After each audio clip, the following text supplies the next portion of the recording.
Good evening. Hope you are all doing well. Today we are learning Maseches Bava Metzia Daf Pei Gimel, and we're starting 5 lines from the top of the page. Yesterday we saw in our Mishnah, our Mishnah was discussing the topic of if I move a chavis from one place to another and it breaks. So the Tana Kama was of the opinion of Yishava that you could be exempt, and we said that the Tana Kama is actually Reb Meir because Stam Mishnah is Reb Meir. And then we saw in the Gemara that he says that the din is different, that it's not Yishaba, but it's Mechaya Behezekon. So we saw Stira within Rav Meir. And yesterday, the first approach to answer this question was that Tavra, that our Mishnah is broken. Whoever was the author of our Mishnah was not the author of the Brisa. And right now, we're going to see a second answer to Rav Meir. The Gemara says 5 lines down on Pei Gimel Amud Aleph as follows. For Rav Chia bar Abba Amar Rav Yochanan, he says, I can explain Rav Meir in another way. Our Mishnah is dealing with the din of a takonas chachamim. It's not talking about a regular shvua. We'll learn what the shvua is in a moment, but it's not talking about a regular shvua. If you don't say that, then if there's no way from a person to protect themselves from accidents when they're carrying a barrel, there's no way that they're ever going to help any of their friends. If they're always on the hook, every time, my dad called a couple of weeks ago, one of my boys could come over to help move something. So I sent over a couple of my boys. If every time they help and they break something, the person that they're helping is going to sue them and say it's not fair, I want my money. No one's ever going to help anybody. So we had to put the shvua in place. It says the Gemara, Hechi Mishtaba. What's the shvua? Amar Rava, the shvua that's being spoken about in our Mishnah is shvua shelo b'chavana shvarti. I didn't intend on breaking it, which is a lower level action. I was just trying to be a help. It's like the Good Samaritan clause that we have in our world. Let's say that a non-medical professional uses his best judgment to try and save someone's life. He does CPR, but what he didn't realize is that there was an open artery. So the CPR hastened the person's death. He didn't know. So the law is that you're patur. You're exempt in that case. And here we're saying a similar thing, less severe case, obviously, but a similar thing. That we're just saying you're allowed to help people and you can cover yourself by making the shvua shelo b'chavana shvartia. Baruch atah Adonai Eloheinu melech haolam she'akol nihye b'dvaro. And this is how we would explain Rav Meir. And like in the previous answer of the Gemara, we actually have a full explanation of the other shitas and the brises as well. And unlike Rav Meir, v'asar bihuda lemeimar shomer chinam yishaba nosei sachar yishalim. A shomer chinam, who is a lower level of responsibility in this case, can make a shvua and exempt himself. However, a nosei sachar, which is a shomer sachar, he has to pay. Shvua won't help him. And hai kedine v'hai kedine, and each one has a different din, the shomer chinam and the shomer sachar, because each of them have different levels of shmirah. What about Rebbe Lazar, the unique sheet of Rebbe Lazar that we saw in our Mishnah and in the Brisa? You're absolutely right. Gemara Rav Meir. The tradition is like Rav Meir, like we saw that. What did our Mishnah say? That bein shomer chin and bein shomer sachar yishava. However, but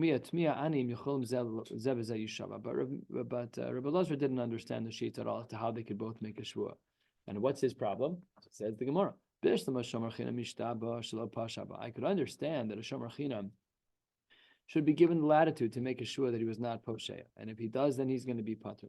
However, the shomer sachar, he should not be patur even if he does make a shvua. Amai mishtaba. Why would he even make a shvua in the first place? After all, kilo pasha nami boy shlome. Even if he wasn't posheya, he'd have to pay because he is a shomer sachar. He's of a higher level of responsibility. So the shvua shouldn't help him one way or the other. And continues Rebbe Lazar, like we saw yesterday as well, 6 lines into the wide lines, 10 lines, 12 lines from the top of the page on Pei Gimel Amud Aleph. I could understand by shomer chinam that he could make a shvua to say that he wasn't posheya when it was a makom madron, but shelo b'makom madron, he's walking on flat earth. Mi matzi mishtaba shelo pasha, who trips on perfectly flat ground? That's not normal. That there's no cracks in the sidewalk. You're walking on a perfect slab of concrete. There's no reason why you should be tripping. So no reason why that should be happening. And continues the Gemara, even if there was a slant nami, there too. If nobody saw you, I could understand. But if there was someone who saw you, so then we should follow that din. If somebody saw you, then you should bring a shvua, then you should bring the edim, that you didn't do it on purpose. The Tanya, Isi ben Yehuda, and Isi ben Yehuda is going to be the focus for our Gemara for the next many lines. What did Isi ben Yehuda say? Isi ben Yehuda Omer Ein Roeh Shvuas Hashem In kama rosh was Hashem tia ben shneim. Yesh roeh, yesh re'iyah v'yipater. You should bring yavi ra'aya, excuse me, v'yipater. If someone did see you, then you should bring a raya.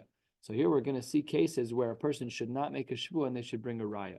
Here are a couple of quick stories. Third of the way down, Pei Gimel Amud Aleph, careening toward the ends of the parak. He was carrying a barrel of wine, and he was carrying it in the rechava, in the wide space, in a public place of Mechoza, in the city of Mechoza. The Tav Rabbi Ziza de Mechoza, there was a protrusion coming out of the wall, and the protrusion hit the side of the barrel, clipped the wood, and the wine came pouring out, ruined the barrel. What did Rava say? In that case, you should not make a shvuah. The rechava, the public domain of Mechoza, has a lot of people in it. Zil I see raya v'yipater. Go bring me a raya that you're innocent. And then we'll say that you're innocent. But just making a shvuah when you have someone that's able to provide you with visual confirmation, we want the visual confirmation. This is fascinating halachically. Shvuah doesn't hold a candle to a visual testimony. I mean, I guess there's a svara there, but the shvuah assumes you're telling the truth, and the visual is more powerful. It's not a chiddush. It kind of makes sense in logic that having a witness is a little bit more powerful, but that witness is more powerful than your shvuah. You look like you have a question.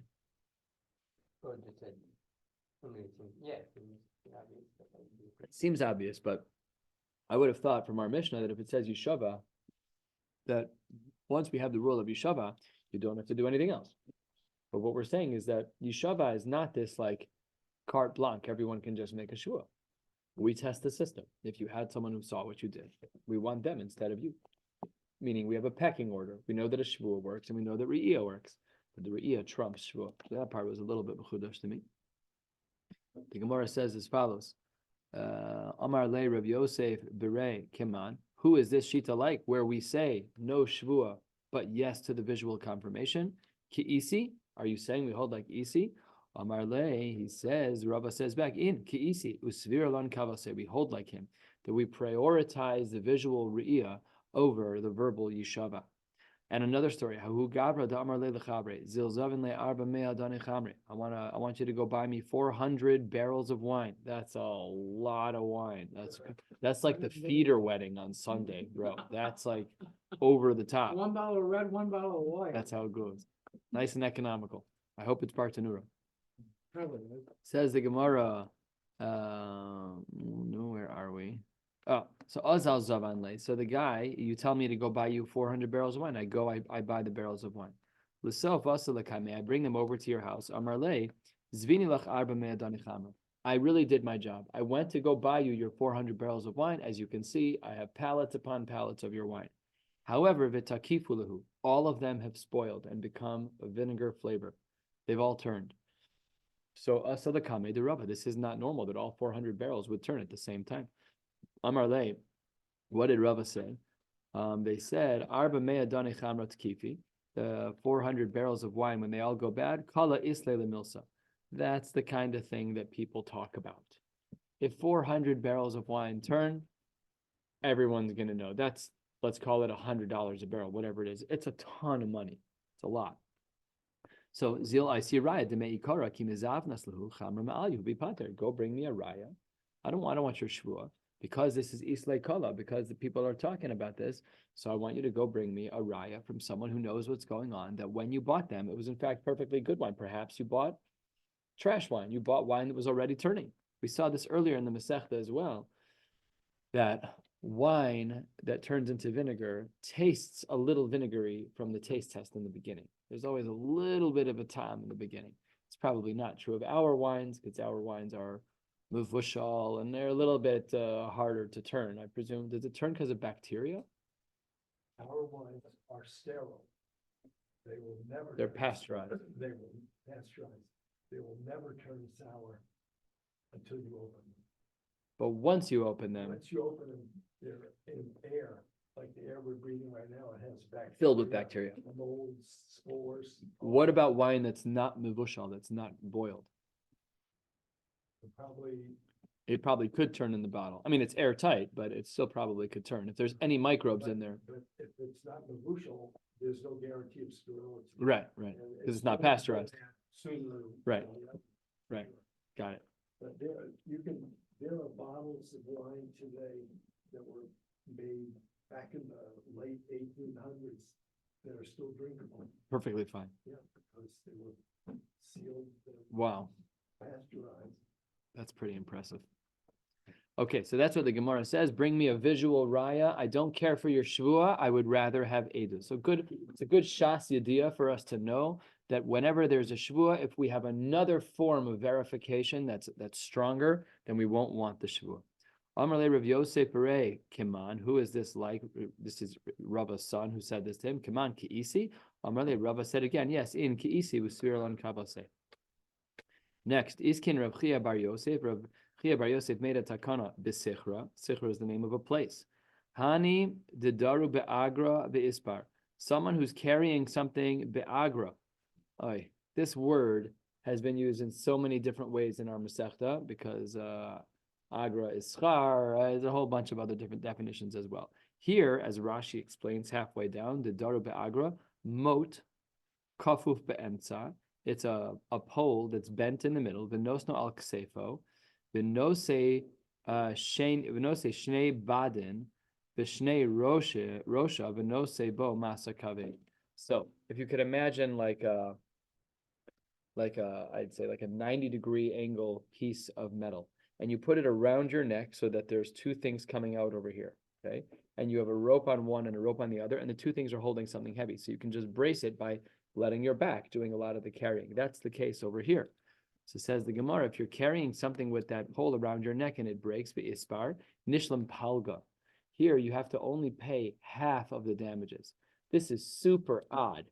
We know, of course, that chatzi nezek is a din, but not here. Chatzi nezek is like a unique chiddush in the Torah that you're only chayav chatzi nezek.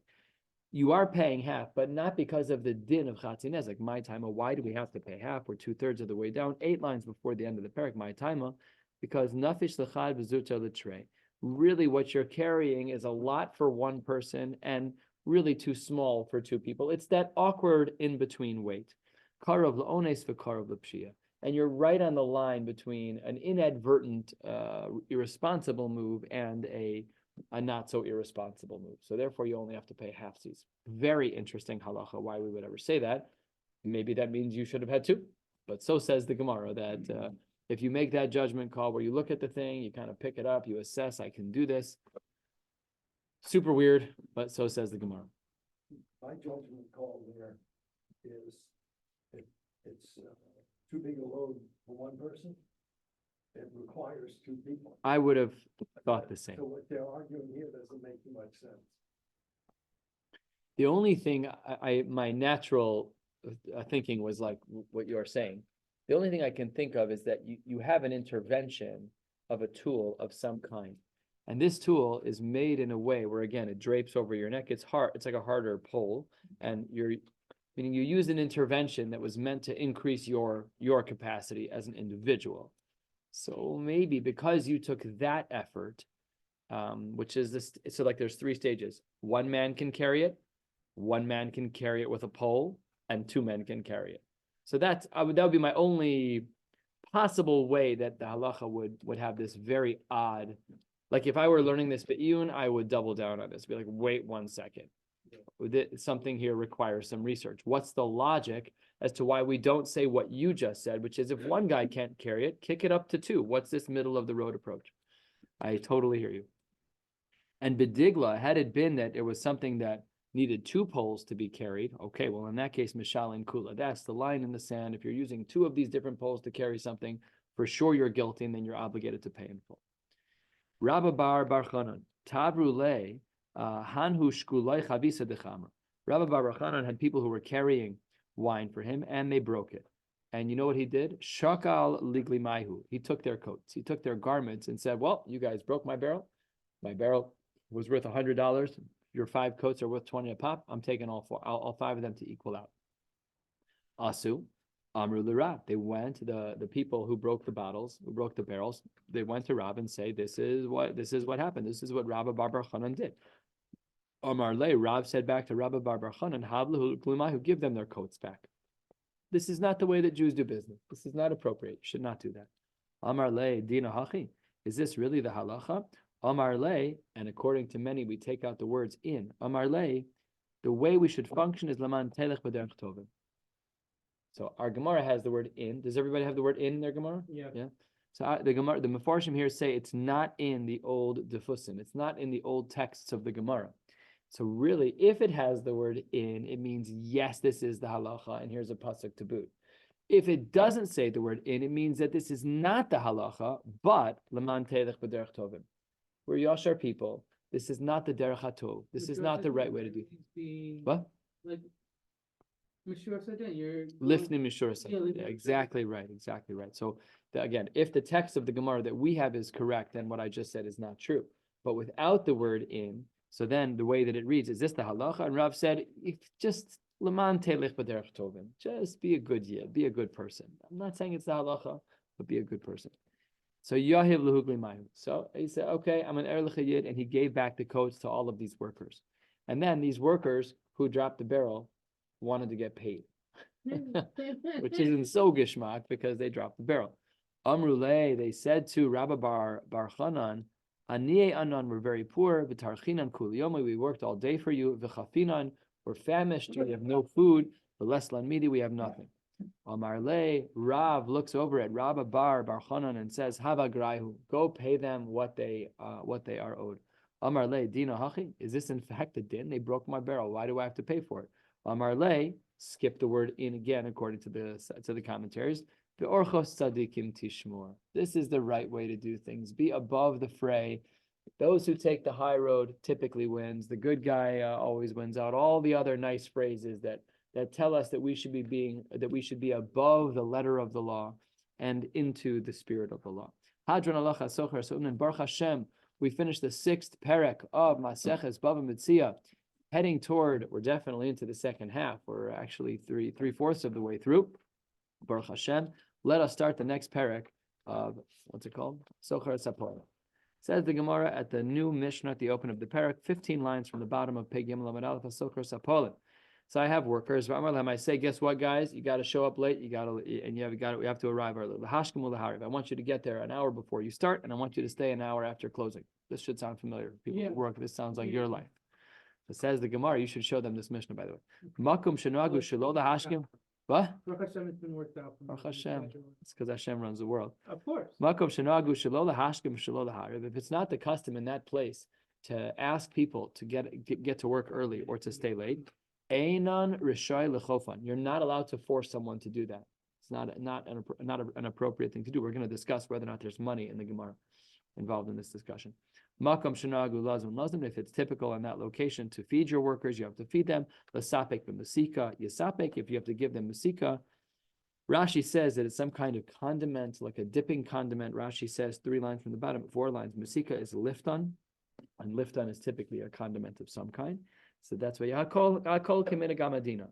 You just have to follow the laws of the land. Whatever is typical in the laws of the land is what you, as the employer, have as a responsibility to your employees. Maaseh Rabbi Yochanan ben Matya Sha'amar Libno. He said to his son, "Say schor lanu po'alim." We actually saw this Gemara earlier in the Masechta a while back. Daf Mem Tes. So it says the Gemara, a father says to his son, "Please go hire some workers for me." Halachu pasak lehem mizona. So he hired them and said, "And we'll feed you." When he came to his father, he said to his father, "Tati, I hired 30 people and I told them that we're going to give them food." The father said, "Bani, even if you offer them a meal like the king's meal that was given in the times of Shlomo, that's not the way to do things, because Shehin b'nei Avram, Yitzchak v'Yaakov, and Abraham's sudas were even greater than the meals of Shlomo. Before they start working, you need to make the following caveat. Tell them, I'll give you bread, I'll give you legumes, peanuts, whatever I don't know if they had access to peanuts back in the day. Whatever the case may be, we should qualify and requalify what they have access to, because we're not feeding them full course meals. Says the Gemara, you don't have to say anything because we follow minhag Medina. So the Gemara says about the first case where we said that the din in the Mishnah was that an employer is not allowed to force an employee to show up early or stay late. The Gemara says Pshita, that should be obvious that Enon Rashai L'chofan, that you can't force workers to come early or stay late. Says the Gemara, no, Lo Tzricha, the Tafaluhu Agraihu. They paid extra, it's time and a half. So let's say Michael's coming to the restaurant and they say, Michael, instead of coming at 8, we want you to come at 7, we'll pay you time and a half. Even there, not allowed, not required. You can say yes as an employee, but they can't force you. If you want to do it, you can. But you're also allowed to say, no, thank you. I'd rather daven shachris in a minyan. I'd rather wake up later. Says the Gemara, Ma'udetema, what might you have thought that Amar Lahu, that he would say to them, when I gave you extra money, that I really wanted to give you this money so that you'd come early and come late. Kamash Malan, that they had another thing in their mind when they saw the extra dollars. The Amrulay, hi de taftalan, that which you gave us extra money was adaita de avdina lachavi de tashbirta, so that we would do our higher level of work, which is fascinating. Could you imagine being hired at an organization where, like, we're only going to pay you on the pay scale where you're going to do B- work. If we were to pay you more, you would do A+ work, but we only need B-. It's very odd having it in the Gemara that the workers who are working don't need to do work at the highest caliber. That's very odd. If I did that in my job, if any of us did that in our jobs, where we just kick back, put our feet up, and tell our bosses, today's a B- day, they'll fire you in a heartbeat. What are you talking about? That's not normal. But the Gemara seems to say that there was this havamina that perhaps that they, the workers, thought that the money was that they had to bring their A game. Not normal. So says the Gemara. Amar Reish Lakish. Reish Lakish teaches us, brings us to the top of Pei Gimel Amid Beis. We'll make it with ample time tomorrow. We'll be stopping at the top of Pei Dal Amid Aleph, 4 lines down. So what do we see? Poel, when it comes to a worker, and let me just frame this out as follows. If somebody tells you that your job is from 9 to 5, what do? We show up at 9 and we leave at 5. The 8 hours in between belongs to our employer. That's what we here in the United States of America assume. That is not what halacha assumes. Poel, in regards to a worker, biknisa, so Rashi says later, when you go back home, that's mishalo. You have to leave at 5. You can't leave early. However, bi'etziaso, on your way to work, mishel balabais. You don't have to leave for work until 9, which means that the travel into the office is on the cheshbon of the employer. The travel home from the office is on your own time. Fascinating. No? Never fly. Yeah. Would never fly in America. You come late a few days in a row, you're called into the boss's office. This game is over. You're going to correct yourself or you're going to find another job. What does that even mean? Every day? The Gemara brings a raya. Shenemar tizrach Hashem seifun ve'almonu samir batzun. Yetze adam lefa'alo ve'la'avodaso adei arab. And some difficulty yukim in the psukim about Yetze adam lefa'alo, when a person goes out to his work, ve'la'avodaso, then on his way home, it's adei arab. That's already at the nighttime, right? At the nighttime, so that's after the fact. Okay. Says the Gemara, what's with the pasuk and what's with the rules of b'knisasa mishalo b'tzias mishal balabais? What are you teaching me rules for? You just said in the Mishnah that it all follows the custom of the city. Here in the United States of America, you cannot show up late every day to work. That's just not allowed to do that. If work starts at 9, you show up at 9. Okay, things changed in COVID. People work from home. I'm in the office 3 days a year. I work from my dining room table or an airplane, one of the two. But nobody cares. That's fine. Long year, okay. But look, if you're in an office that's not, you have to be in a pharmacy. You got to be present. So you have to show up at a certain time. When the time they tell you to show up, you have to worry about your own travel. That's how. So says the Gemara. Why is Rav Ashi teaching us that on the way in it's from your own time, on the way out it's from why? Just follow whatever's normal. Says the Gemara. Be'ir chadasha. It's a new city, no parameters yet. So it says Rav Ashi, in a new city, these should be the rules. Says the Gemara, where did all these people come from? They're probably a breakaway. How do you think all the suburbs of Chicago started? Somebody didn't like the big city. They moved out, built a farm, 10 other people moved around. We have a minyan, mazel tov. So maybe we should say where all these people came from. Says Gemara, no, binikutai. What does binikutai mean? Rashi, 10 lines down to Ramascha binikutai. Shenislaku mimakomos harbe. V'yesh makom shemakdim, v'yesh makom shemachashchen. V'lecha lemismach ela ade oraisa. Rav Ashi is teaching us the baseline din de oraisa. So that's a very important point. The baseline din de oraisa is that on your way home, that's got to come out of your clock. On your way to work, that can come out of the employer's clock. That is the din de oraisa. but it can be trumped by minhag hamako. But if there is no minhag, the default in the Torah is as Rav Ashi taught. Iba Isema, or no, it's not a new city, but to Amar Lahu de Agrisuli Kepoel de Oraisa. Treat me like a poel on a Torah level. That's how the poel wants to be treated. So if the poel wants to be treated like that on a Torah level, then he can come to work on my dime if I'm the employer, and he can go home on his own dime. A bunch of drushes in the psukim. Darash Rab Zera v'Amri La Tani Rav Yosef. Some say it was a drasha Rav Zera who's an Amora, and some say that Rav Yosef had a brisa. Very two different models. One's Amora, one's Tana. Either way, my dechsiv tashes choshech v'hi laila. He made darkness and it was night. Both sirmos kol chayso ya'ar, and that's when all the animals go crazy. Tashes choshech v'hi laila zeh olam hazeh shadome laila. Fewer things could be more true that this world is considered to be as confusing as night. I think in our lifetime and probably in the last 7 months, we have seen the up be down and the down be up in the world around us in ways that we've probably never seen in our lifetimes. The world is completely topsy-turvy. We'll see in the Gemara in Bava Basra in about 40 blot. Olam hafuch ra'isi, as the language of the Gemara in Bava Basra, that when someone had a near-death experience, he came back down to earth and said, Olam hafuch ra'isi, that the great were not great, that the not great were great. That's what we're seeing in our world. No question, Olam zeh shadom l'layla. Then the pasuk says, "Both your most kochai so you are elu rishayim shabo shadom lechaya shebayar," where the evil people are similar to animals in a forest. Sounds pretty accurate based on what we've recently seen. Tizrach hashemesh yasefim v'amon your basim. What does this pasuk mean? Tizrach hashemesh, when the sun shines, that's l'tzadikim. That's referring to the righteous.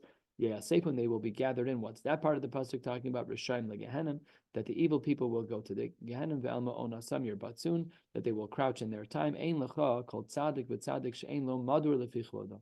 There's no such thing as a tzadik that doesn't have a madur, that doesn't have a place to live. That is lefichlodo. Yetzi adam lefa'alo yatzu tzadikim lekabel scharan. That the tzaddikim are going to get their just reward. Rashi here highlights that the righteous will get their reward if they're hishlam avodaso ade arav, if they last in their tzidkus until night. But over here it doesn't mean night; it means until the end of their lives. If a person is a tzaddik for part of their life and then they decide to go off the path, they don't get their reward. But if a person is a tzaddik through and through, from now until the last days of their life, so then says the Gemara, then you get your reward. Changing gears, 1/3 of the way down, pay gimel amid beis and agarata. Reb Elazar bar Reb Shimon ashkach lahu par hagona. He found an officer of the king, to katafis ganbi. His job, he was a police officer. His job was to catch criminals. Amar le heichi yachlis lahu. How are you able to do this? Lav kichiyusa matili dichsiv bo tirmos kol chai so yar. Don't they live wildly like animals, like we saw in the pasuk that they don't even know? They're so hard to catch. They're such crazy people. He asked from another pasuk that they ambush you like a lion in hiding. Maybe you're with the people you arrest are really tzaddikim and you're leaving the Rishayim. What do you want me to do? This is what the king commanded me to do. My job, I'm a police officer. In the Holocaust, they had Jews who were responsible for other Jews. It was very complicated. They created a pecking order. So Amar ta agmara chechi tavi said, I'm going to tell you a formula so that you know who's a criminal and who's not a criminal. Says the Gemara, Ol be'arba shoy lechanusa. Go into the inn, go into the bar in the 4th hour of the day. Ki chazis inish te kashasi chamra. If you see someone that's drinking a cup of wine, the kanakit kasa biyadi, he's holding the cup in his hand, but become an amnem, and he's dozing off. Shaul ilave. That is your starting point. Why is this guy so tired? If you see that he's a Talmud Chacham, he looks like a Ben Torah, and he's falling asleep. That's because he woke up early and he was learning Torah. He's trashed. He's just tired from learning. So then that guy's innocent. If he's a worker, he's got the overalls on, he's got the city outfit on, whatever the case may be. He also got up early. He's been working since the crack of dawn. He's tired, so he's taking a nap in the 4th hour of the day. If he's a nighttime worker, and he's doing work that's a very quiet type of wiring kind of work. Very interesting what Rashi says over here, making threads that are made of nechoshes and barzel. So fine, no problem. But the elo, if he's none of these things, if he's not a Talmud Chacham, if he's not a day worker, and if he's not a quiet night worker, gan vahu, then he's a ganav v'taf, saying you should arrest him. This is his formula for how to arrest people. Ishtama Milsa Bey Malka, the king heard about Rebbe Lazar Reb Shimon's formula about how to catch criminals. Could you imagine hearing this in a court of law? Amru, he says to him, Kraina de Igrasa, the person who's going to be writing the letter, Ihu lahave pronka, you're the one who's going to actually be the one who's doing this. In other words, your idea is so good. Guess what? You're hired. And now, Reb Shimon, Rebbe Lazar, was put in a police uniform and was arresting people. And says the Gemara, Asyuha le Rebbe Lazar Reb Shimon, v'kotafi's ganbe, and now he's arresting people. The Azil shalach le Rebbe Lazar ben Korcha. Rabbi Shua ben Korcha sends him a letter. Chometz ben yayin, you are vinegar, the son of wine, which is, I guess, some kind of slang, not so nice phrase to say to someone 2,000 years ago. Ad masay ata moser amo shel Elokeinu lahariga. You're being moser. Yeah. How is it feasible? How is it possible? You're a Rav. How is it possible that you're being moser people to a Goyish government? Says the Gemara, Shalach le kotzim ani mechalim min hakerem. I'm getting rid of the thorns from in the vineyard. By the way, fascinating insight into Masira, which is that Masira, seemingly, handing someone over to a non-Jewish government, even for murder, is allowed if they are kotzim min hakerem. If they're thorns, okay, we have to define that in the Rishonim. What does it mean to be a thorn? But if they're criminals, obviously, if someone's in the inappropriate, with kids, obviously Pasha, those people go straight to jail.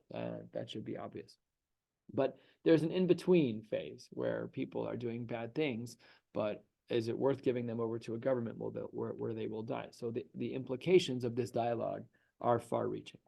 Shalach le. So Rabbi Yeshua ben Korcha says back to him, you're the one cleaning the kerem from the thorns? Yavo ba'la kerem michales kotzo. Let a Kadosh Baruch Hu worry about cleaning the thorns out. What are you stepping in and intervening? It's your job to arrest someone that they should be behariga. Get yourself out of here. Don't involve yourself in this.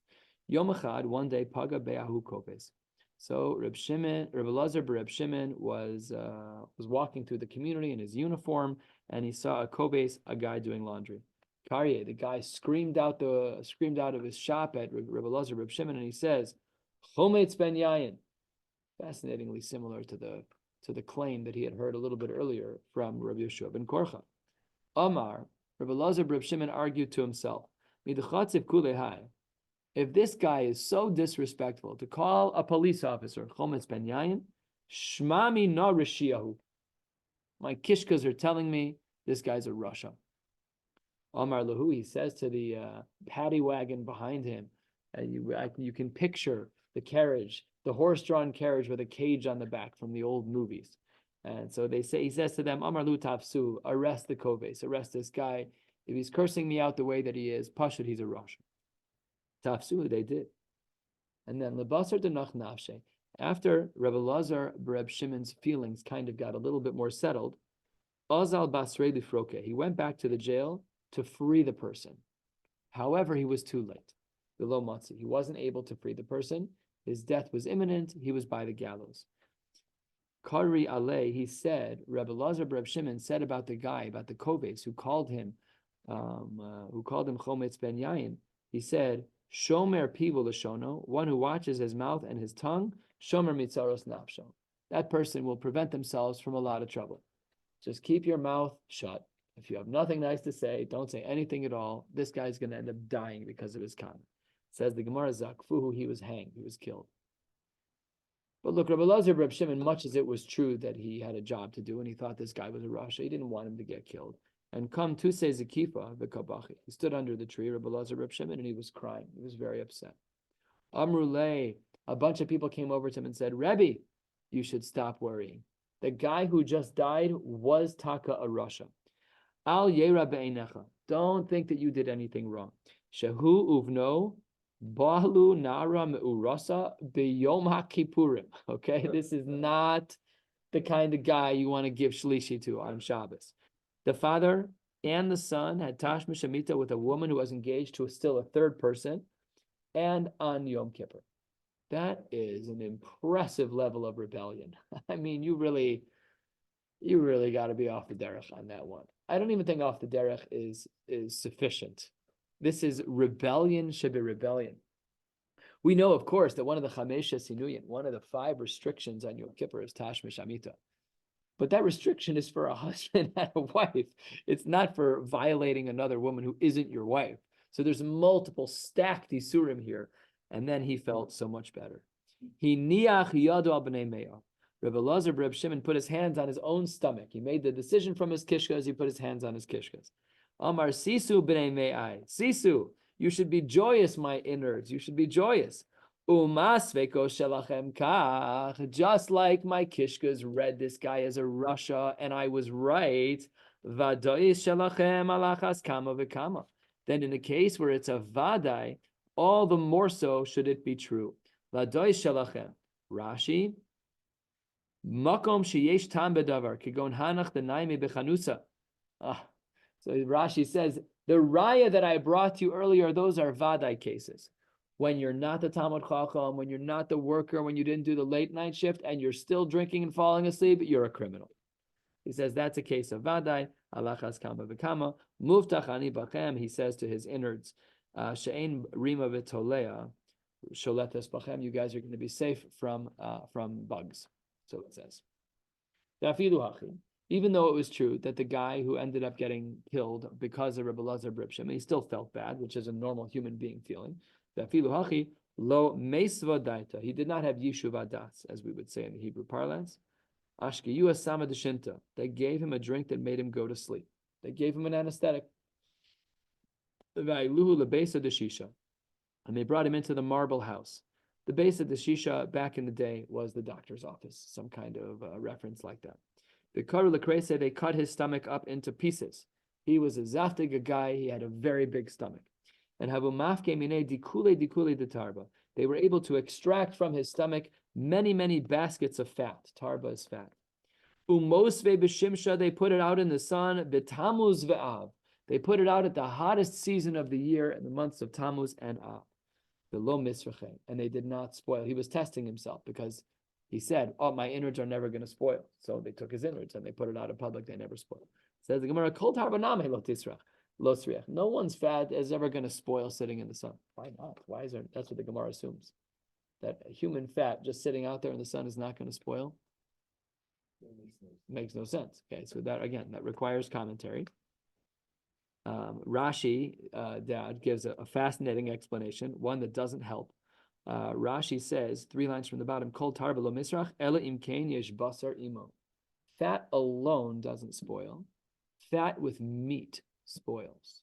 Because it's the meat that spoils, not the fat. There is a truth in that fat alone will liquefy, will become oily. But spoil? Oil doesn't spoil. I mean, whatever. In theory, it could. Most oils don't spoil. They can get cloudy, whatever. But to actually spoil, fascinating. No doubt, it's a little scientifically accurate.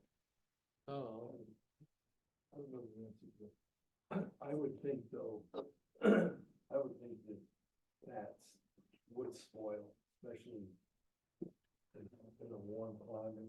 Would have thought. I would think so. Let's test it. So says the Gemara, you're right. Kol tarba lo sriach. Whenever you have pure fat just sitting out in the sun, you're right that there's no spoiling. But shuraiki sumki, if that fat is streaked with red, then masriach, then it will in fact spoil. Hacha over here, afal gav deika shuraiki sumki, even though the fats that were extracted from Rabbi Elazar Reb Shimon's stomach were streaked with red, lo masriach chiddush. Karyan Avshei said about himself, af besar yishkol nevetach, even my flesh will last forever. And lastly, for today, bottom line of Pei Gimel Amud Beis, Rabbi Shmuel Rabbi Yossi Mata Ki Hai Maisel Yadeh. He had a similar story where he was appointed to capture people. Paga be Eliyahu. Eliyahu Hanavi came over to him and said, "Omar le'ad maseh atamoser amo shalalukenu lehariga." Eliyahu Hanavi says to him, "What are you doing? You're being a moser. You're giving people over to the government. They're going to get killed." Omar le ma'yavid harman demalko. What do you want me to do? This is a job. The government is not asking me what I want to do. It's not like where we like choose to work for the government or we don't. What do you want me to do?